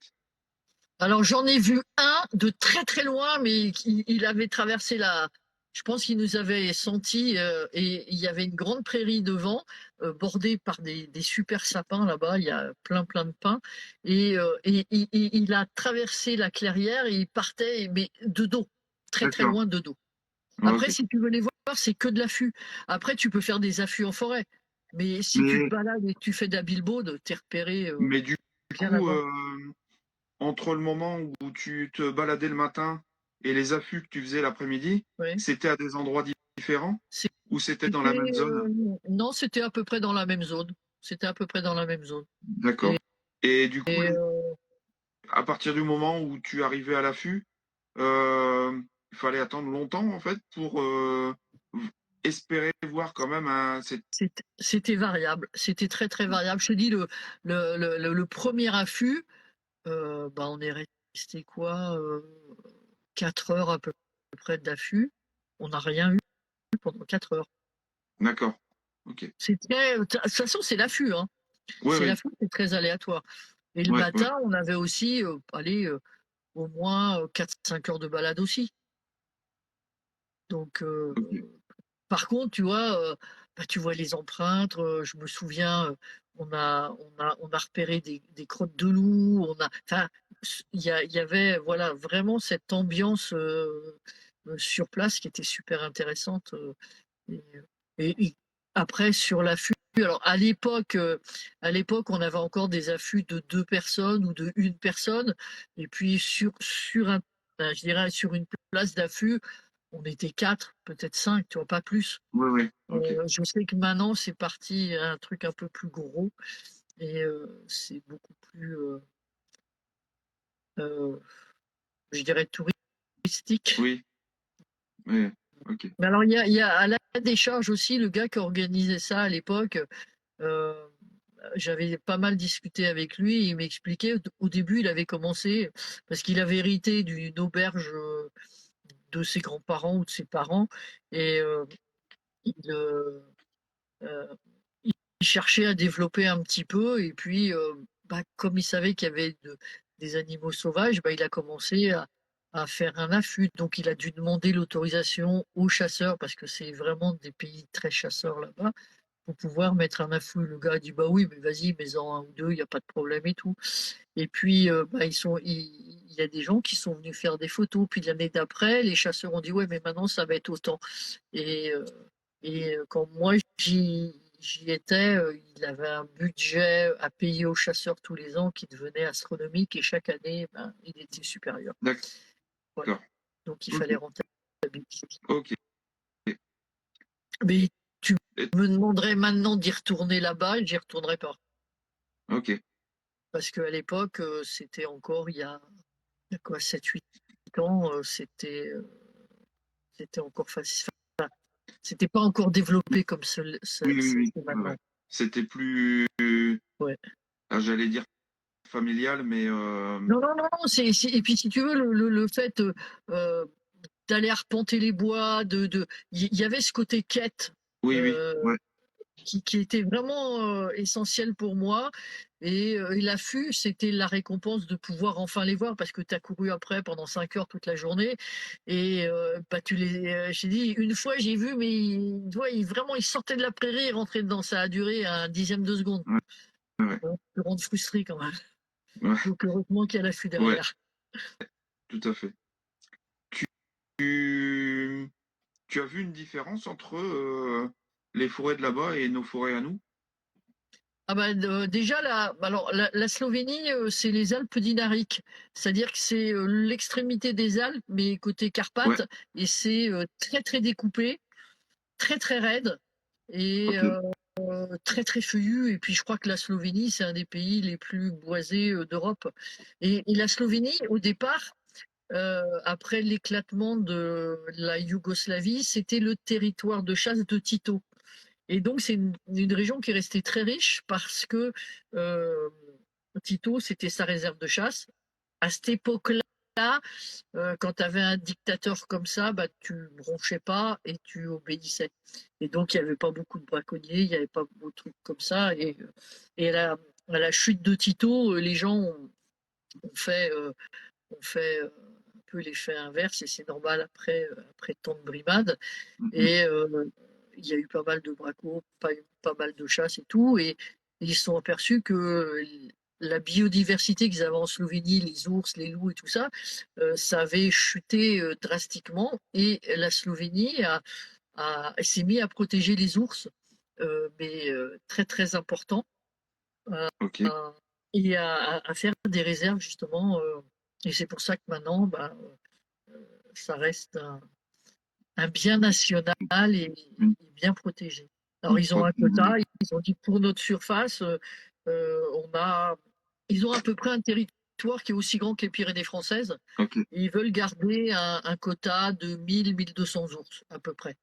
D'accord. Nous, on en a à peine 50 dans les Pyrénées françaises, et ça pose problème. Ouais. Après, euh, les Slovènes ont toujours vécu avec les ours. Nous, Mhm. dans les Pyrénées, on a, on a perdu, on va dire, la transmission de vivre avec les ours. Et à la limite, les seules choses qui se transmettaient encore, c'est les histoires au coin du feu ou du grand méchant ours, des choses comme ça. Donc il n'y a que le côté négatif qui a été transmis, alors Mhm. que la Slovénie les gens, bah, ils savent protéger les maisons. Les poubelles, elles sont pas comme chez nous. Les ruches, elles sont. Enfin, moi, je me souviens, tu vois, j'ai vu les ruches là-bas. Et la Slovénie est un grand, grand pays apiculteur. Ils ont des variétés d'abeilles vraiment. Et en fin de compte, les ruches, elles n'étaient pas posées au sol. Imagine une cabane en bois de jardin qui est mise à 4 mètres de haut sur 4 pieds. Et Ok. toute la périphérie de la cabane de jardin, c'est les ruches. Et l'apiculteur, il rentre, il amène son échelle, il rentre par une trappe au centre, et Ok. il a accès à ces ruches, mais à 3-4 mètres de haut. Un ours peut pas, même s'il va réussir à monter, il va buter sur le plancher de la ruche, il pourra pas aller. D'accord. Donc, Bah ouais, après, nous, c'est vrai qu'on a perdu c'est ça, énormément de choses par rapport aux vivants. c'est ça. Enfin, il n'y a pas que il y a pas que l'ours. mais le loup, enfin, et j'en passe, quoi. Oui, C'est malheureux, tout à mais fait, il y a tout à fait. vraiment toute une éducation et un paradigme à refaire et il y a beaucoup de chemin à faire, malheureusement. Mmh. Euh, pour les Macareux, macarons, ouais, macareux. Alors macareux, j'ai fait pas mal de recherches en amont, via internet, parce que le macareux, ça c'était aussi un oiseau, c'était un rêve de gosse ok, de pouvoir voir le macareux, puis le photographier, c'était en plus la cerise sur le gâteau. En France, malheureusement, les sept-îles, c'était compliqué. Enfin voilà, c'était pas ce que je souhaitais faire. Et après pas mal de recherches, j'ai trouvé euh, une petite île dans le pays de Galles, une île qui fait 4 km². ok, Et tu as euh, un bateau par semaine. Et tu vas là-bas sur l'île avec armes et bagages et nourriture. Et c'est une île qui appartient, on va dire, à l'équivalent de la LPO anglaise du coin. Et dans le temps, il y avait une ferme. Ils ont réaménagé la ferme. Et ils ont fait quoi? Allez, à peine une dizaine de chambres. ok, L'eau, c'est l'eau d'un puits. Et puis l'électricité, c'est du panneau solaire. Et donc, il y a un bateau par semaine. Donc, tu vas là-bas avec ta bouffe, avec ton sac de couchage, ton matériel photo. Et c'est une île où il y a pas mal de il y a des chercheurs qui vont là-bas. Ils font pas mal de comptages et tout. Et, euh, ok, on y était allé, on avait pris le fourgon et on avait amené deux amis photographes avec nous. Et on était allé là-bas, euh, vraiment dans le but de faire du macareux. ok, Et pour moi, le macareux, c'est jouissif parce que tu as un animal sauvage, tu es assis par terre, il vient de bouffer les lacets. Et pour un photographe animalier, d'avoir un animal qui ne craint pas l'homme, mm, mm, c'est génial. J'ai retrouvé ça avec les fous de bassin. Tout ça, c'est des oiseaux pédagiques. Donc, ils sont 9 mois par an, ils sont en mer. ouais, Ils connaissent pas l'homme. ouais, Ils ne reviennent sur Terre que pour ouais, se reproduire. ouais, Et ben, ils n'ont pas peur de l'homme. C'est pour ça ouais, aussi que dans certaines îles un peu plus au nord, ben, ils sont tellement chassés et attrapés pour être bouffés. ouais, ouais, J'ai un peu de mal à comprendre, mais bon. Euh, ouais, pour le c'est, photographe, c'est jouissif. Parce que tu es là, en plus, le macareux, c'est un vrai clown. C'est c'est un oiseau il est donc, comme je te disais, la plupart du temps, il est sur la mer. ouais, Donc, il vole, il vit, il mange, il dort sur mer. Il n'est sur Terre que pour se reproduire. C'est un oiseau qui va creuser un terrier. C'est déjà ouais, pas facile, ouais, hein, ouais, c'est un peu extraordinaire. C'est un oiseau qui a un partenaire à vie oui, et qui ne va aller se reproduire que là où il est né. Et la reproduction, c'est un œuf unique dans ce fameux terrier qu'ils ont creusé.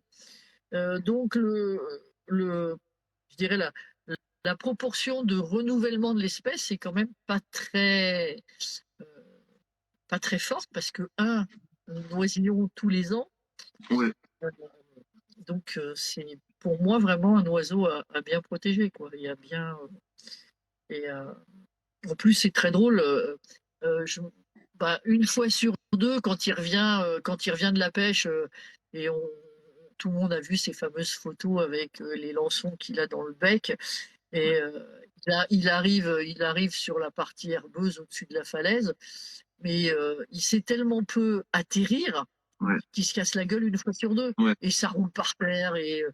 Parce qu'en fin de compte, il a mérité tout le temps. Il atterrit ouais. jamais. Et donc, il marche en se dandinant, tu dirais Charlie Chaplin. Enfin, moi, vraiment, j'adore cet oiseau. Et c'est, hein, Nicolas, il dit, un coup c'est pas Farm Island ou quelque non, chose comme ça. non, non, c'est au Pays de Galles. Ce C'est Pays de encore Galles. Ok. moins loin. On était allé avec le fourgon. C'est O- encore moins loin. C'est Ok. au bout du pays. Et c'est une petite île, ouais, elle fait 4 km². Tu as un bateau par semaine. Donc, oublie pas le pain parce que sinon, tu vas pas. Et au niveau lumière, il doit y avoir des choses extraordinaires aussi là-bas. Ah ouais, alors ce qui est génial, c'est que tu as toutes les saisons en une journée. D'accord. Donc, au niveau lumière, voilà, tu fais pas, je dirais que tu peux pas avoir deux fois la même photo parce que tu passes d'un soleil et puis tout d'un coup tu as des nuages qui arrivent, il se met à pleuvoir, il y a du vent, et puis le soleil revient, mais il y a encore cette lumière post-orage. Enfin, voilà, vraiment très très agréable. Et ouais, au niveau paysage, il y a moyen de faire des choses là sur cette île ou c'est plus Écoute, compliqué? ouais, alors c'est au niveau paysage, en fin de compte, imagine un caillou posé sur la mer avec des falaises et toi tu es au-dessus. Et Ouais, c'est relativement plat, il n'y a pas d'arbres et ouais. alors il y a au niveau faune, il y a du goéland, il y a du lapin, il y a du phoque, et puis il y a tout ce qui est oiseau marin. Tu vois, pendant que j'y étais, il y avait un chercheur anglais qui venait tous les ans. Et le but de ses études, c'était de savoir comment. Alors lui, il étudiait les puffins. Et enfin, ses recherches, elles portaient sur comment un, quand un des oiseaux avait repéré un banc de poissons, il revenait et il indiquait aux autres où il était, à quelle distance, et alors, il imaginait que c'était à la fois par le temps et par rapport à peut-être ses positions un peu, je sais pas, un peu comme les abeilles. Et lui, il étudiait ça. D'accord. Donc, on avait enfin, des gens qui étaient assez pointus, et puis les Anglais, les Britanniques, on va dire, sont vraiment très portés sur les oiseaux. Et donc, on avait aussi, tous les ans, il y avait des copines anglaises retraitées qui venaient pour faire des comptages. Et elles étaient D'accord. là avec leur tricot, elles papotaient avec leur thé à 5 heures. Enfin, mais voilà, très british comme ambiance, mais vraiment très très sympa. Et je dis, avec mon mari et mes deux amis, on était les seuls photographes. Et l'avantage, c'est ils avaient deux affûts sur le terrain. Et quand il pleuvait, on était à l'abri, à l'affût, et puis on pouvait continuer à observer et à photographier. Donc c'était vraiment agréable. Et Et tu- du coup là, avec les macareux, tu as pu photographier d'autres oiseaux marins ah, un peu oui, particuliers? oui, il y avait autre chose, mais vraiment, moi, c'était ça. C'était C'était le ça, macareux d'accord. qui m'intéressait. C'était vraiment que. Je dis ça, pour moi, c'était vraiment un rêve de gosse, le macareux. C'est toujours un oiseau qui, petite, m'avait fasciné. Et puis, je m'étais dit un jour, si je regarderai, je le ferai. Et puis, j'aurai mes photos, j'irai le voir. Et on s'imagine pas, mais enfin, j'ai du mal à montrer, Ouais, mais ouais. allez, ça fait quoi? Ça fait 25-30 centimètres à peine. Ah ouais. Alors que, Ouais, c'est tout petit. et justement, c'est tout petit. Et comme il s'approche facilement de nous, on a toujours des photos en gros plan, donc on a l'impression que c'est comme un pingouin, mais non, c'est tout petit. C'est tout petit, ouais. Ah, c'est Non, et puis rigolo. sinon, il y avait d'autres oiseaux, pas mal d'oiseaux. Alors, pélagiques, il y avait du torda, enfin, il y avait si beaucoup d'oiseaux, beaucoup d'oiseaux. Mais moi, j'étais vraiment focus là-dessus. C'était vraiment ce qui m'intéressait. Ok, très bien. Ça nous a permis de voyager un petit peu. C'est Ouais, bien, et puis c'est alors, chouette. je suis allée aussi pas très loin en Allemagne, au nord de l'Allemagne, pareil, sur une petite île euh, je crois que c'est encore la mer du Nord, c'est entre l'Allemagne et le Danemark. Et Ok, là, c'est une île où viennent se reproduire les fous de bassin. ok, Et pareil, tu es assis par terre et les trucs, ils sont à 30 centimètres de toi parce qu'ils n'ont pas peur de toi. Donc à photographier, c'est jouissif. ouais, Le 400 était un peu long. ouais, Heureusement, j'avais le 70-200. Mais ok, vraiment, je te dis, pour un photographe, d'avoir des animaux qui ne te craignent pas, c'est. ouais. Ah ouais, ça doit être génial. Disons que ça change. de ce qu'on connaît, nous, en France. Ah bah oui, je vois la, enfin, la question de Nicolas, oui. euh, alors quand moi j'y suis allée, il y a quoi, 2, 3 ans, il y avait eu la grippe aviaire et j'ai quelques couples euh, dont l'un des deux avait soit un œil, soit deux œils noirs. Normalement, le foot-bassan a un œil très clair et puis bordé de bleu ciel. Oui, Et les foot-bassans qui ont été contaminés par la grippe aviaire ont un œil noir. Alors, a priori, ça ne les empêche pas de voir, mais vraiment, l'œil est devenu tout noir. Et il y en avait quelques-uns, mais pas trop. Enfin, d'accord. la colonie était tellement grosse que j'ai pas. Voilà, je ne sais pas s'il y a eu beaucoup de décès. Et après, Ok. bah, souvent comme sur le macareux, euh, quand le petit macareux, alors ça c'est amusant aussi parce que les parents, à tour de rôle, ils le nourrissent dans le terrier et tout. Et puis quand ils jugent que bah, il est assez, bon bah non c'est bon, il est assez grand, il s'est assez développé, et ben ils se tirent en mer. Ils repartent en mer. Et le petit, il est là, il est dans son terrier, il attend à bouffer. Ils viennent pas. Hein, il n'y a plus rien. Et donc, bah, il sort et il arrive en se dandinant là au bord de la falaise et puis il fait son premier vol et il part.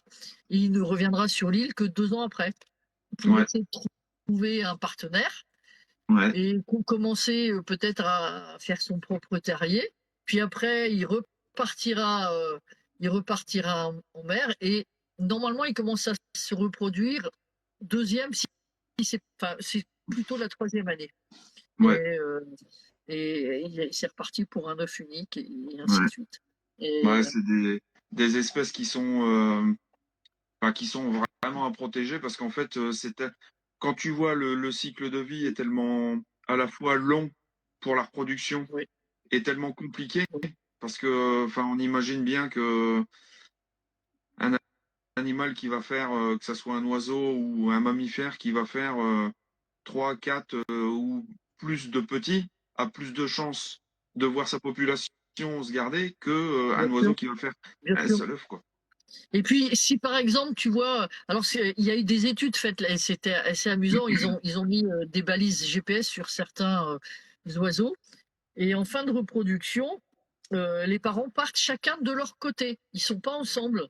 Et sur un suivi qu'ils avaient fait, le mâle était parti au Canada Ok, et la femelle était partie aux Baléares.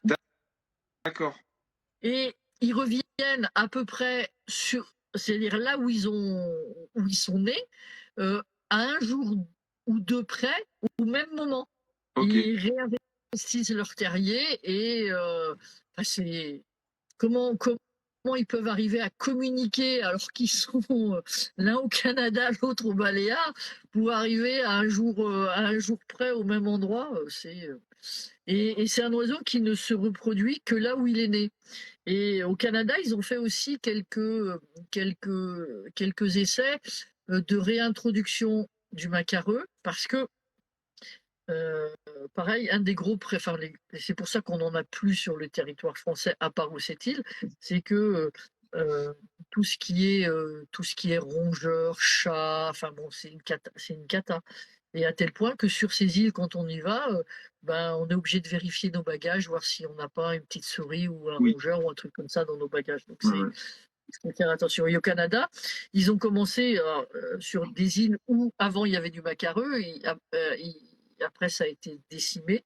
Donc ils ont commencé à dératiser, enlever, bref, tous les prédateurs du macareux. Et ils ont essayé de réintroduire des macareux. Ils ont essayé ça sur 5 îles. Ça n'a fonctionné que sur 2. Et pourtant, tu vois, ils allaient chercher le jeune dans le terrier avant qu'il ne fasse sa première sortie. Ouais, Hein. Ils le mettaient en sac pour qu'il ne voie rien. Ils l'emmenaient sur l'île où il devait repeupler. Ils le remettaient dans un terrier et ils le laissaient sortir pour que ça devienne l'endroit où il a. Et en fin de compte, ça n'a pas franchement bien fonctionné. ok. Et donc, là où il a disparu, c'est difficile de le remettre. De le remettre, ouais. Donc Après, c'est vraiment un.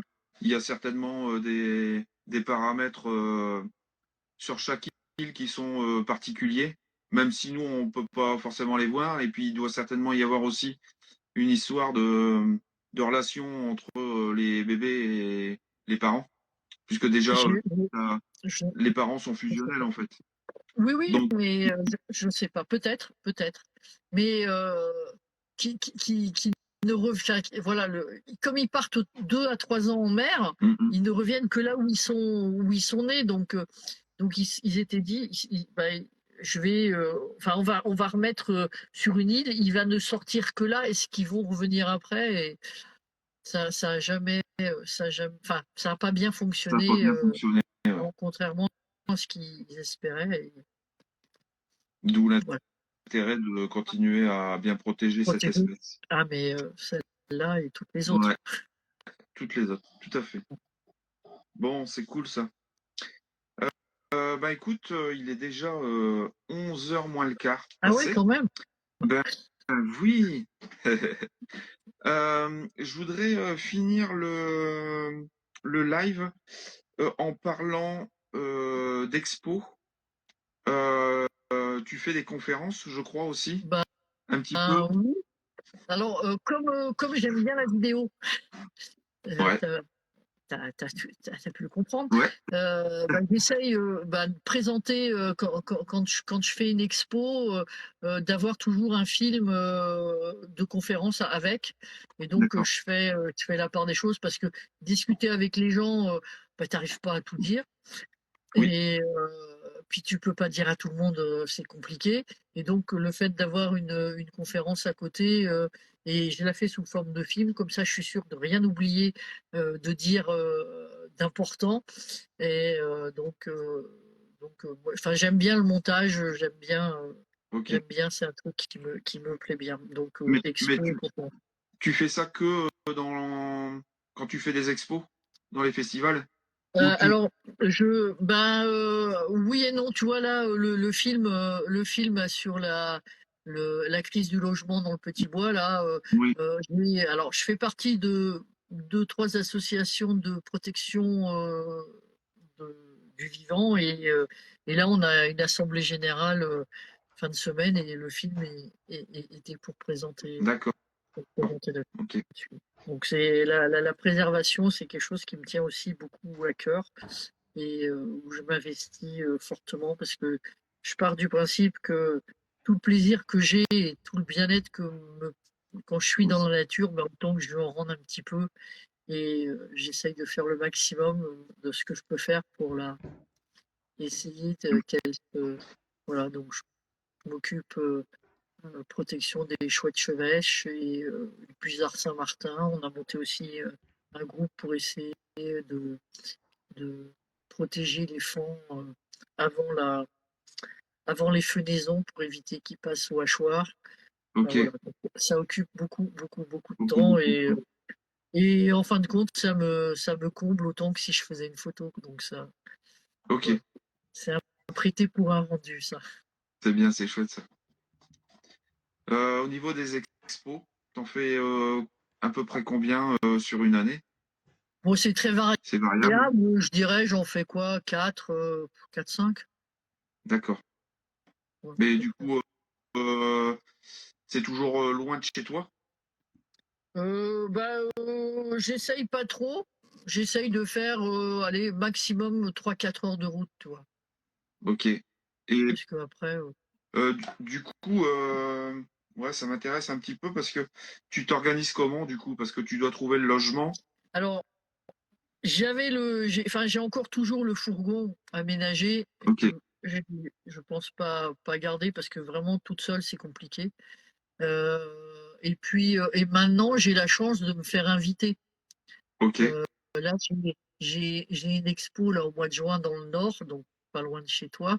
Et ok. là, je suis en plus invitée d'honneur. Alors, j'étais très surprise d'avoir cet honneur-là. Ouais, Et généralement, je suis invitée, et l'hébergement, des fois, va avec.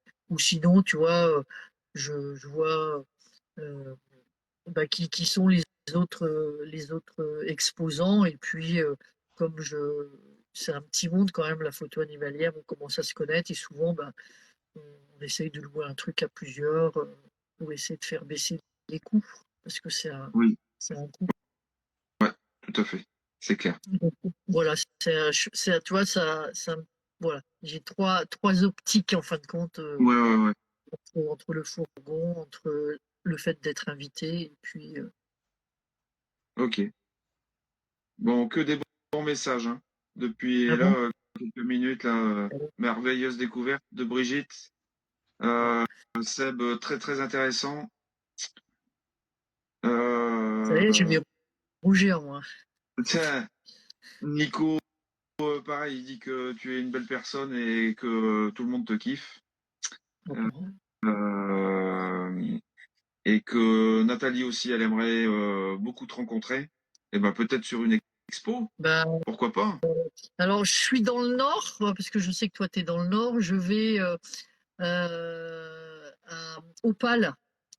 Alors, attends, c'est Oui, Opale Photo Nature oui, oui. euh, au mois de juin. Sinon, là, dans début février, j'ai été invitée à Longecourt-en-Plaine, c'est du côté de Dijon. Ok, Et, euh, et normalement, en septembre, je serai à Salbris, du côté d'Orléans. Voilà, je ok. pense que voilà. D'accord. Pour l'instant, comme j'ai d'autres projets, j'ai ralenti un peu les expos pour les. Ah, tiens, c'est bien. Ok. Ah, j'ai une chambre grato, des chamois, des vautours à proposer dans les Holzas si tu passes par là. Génial, Euh, merci. ça sert à ça aussi les Ça lives. sert à ça aussi, C'est ouais, bien. ouais.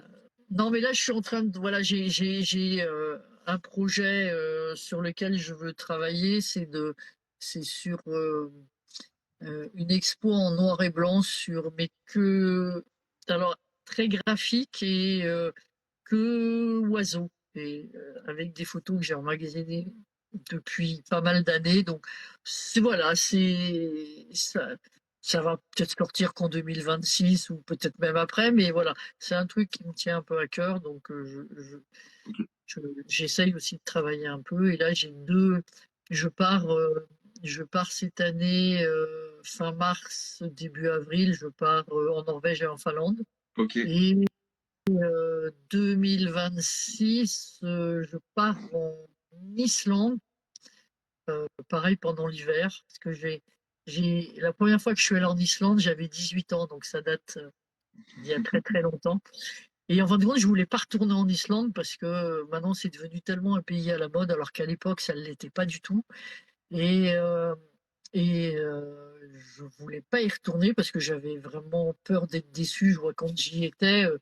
Euh, il y avait encore la chasse à la baleine, il y avait encore tout ça maintenant, et je sais que j'ai assisté, et j'avais fait des photos à ce moment-là de chasse à la baleine et du dépeçage de la baleine, et je me souviens d'une image où il tire la baleine sur la terre, et là, il y a une rampe un peu comme ça, et donc elle est tirée, Mhm. et les gars ils montent dessus avec des espèces de grandes c'est des, je sais pas, c'est une sorte de pelle à découper, quoi. C'est vraiment Ouais, ouais. immense. Et Ouais, ils rentrent comme ça.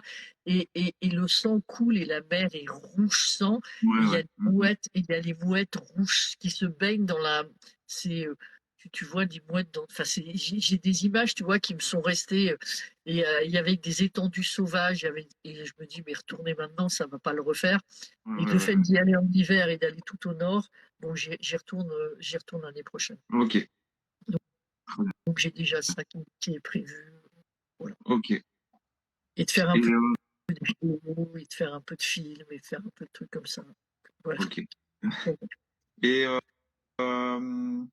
pour finir, là pour 2025, tu as un petit objectif au niveau photo ou espèce que tu voudrais faire? Ben écoute, je repars. Alors j'ai une expo où j'ai commencé à tourner avec ce que j'ai appelé le bal des coqs, c'est la parade du tétralyre. Là, je vais continuer, je vais retourner, donc je vais peut-être refaire des photos pour compléter cette expo. Euh, je vais continuer au printemps à remettre mes pièges photos dans la forêt du côté des blaireautières et des terriers de renards Mhm. pour avoir d'autres images. À propos, là, j'ai une petite fille et pour son anniversaire des 6 ans, je lui dis qu'est-ce que tu veux comme cadeau d'anniversaire? Et elle me dit, j'aimerais bien que tu m'emmènes voir des bébés renards. Pas facile avec un, et en fin de compte, j'ai eu la chance cette année, parce que j'avais un terrier pas très loin de la maison. Bon, maintenant, elle en avait 10, Mhm. mais de l'emmener voir. Et elle a passé une après-midi d'affût, et ils sont sortis 2, 3 fois. Et même à cet âge-là, ils sont capables d'apprécier. Et Ouais, voilà, c'est cette transmission vis-à-vis des jeunes au niveau des écoles et des choses comme ça qu'il faut aussi amplifier. Donc, c'était ok, aussi mon petit message. ok, Voilà. très bien, super.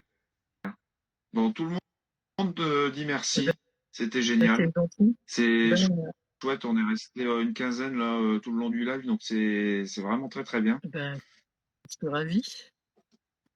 Eh ben, écoute, C'est passé, merci beaucoup. j'avais peur de ne pas savoir quoi dire pendant 2 heures, mais a priori, Tu vois, ça fait, hein, comme quoi, tout s'est dois être bien trop passé. bavarde.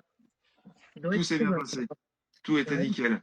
Et puis, ben, écoute, on a voyagé et puis on a appris des choses, donc c'est chouette. Et Ben, puis apparemment, si vous avez des questions, n'hésitez pas, vous me les posez et puis je pourrai vous répondre plus tard via Insta ou ouais, via Facebook, que je suis sur les deux, donc ouais. n'hésitez pas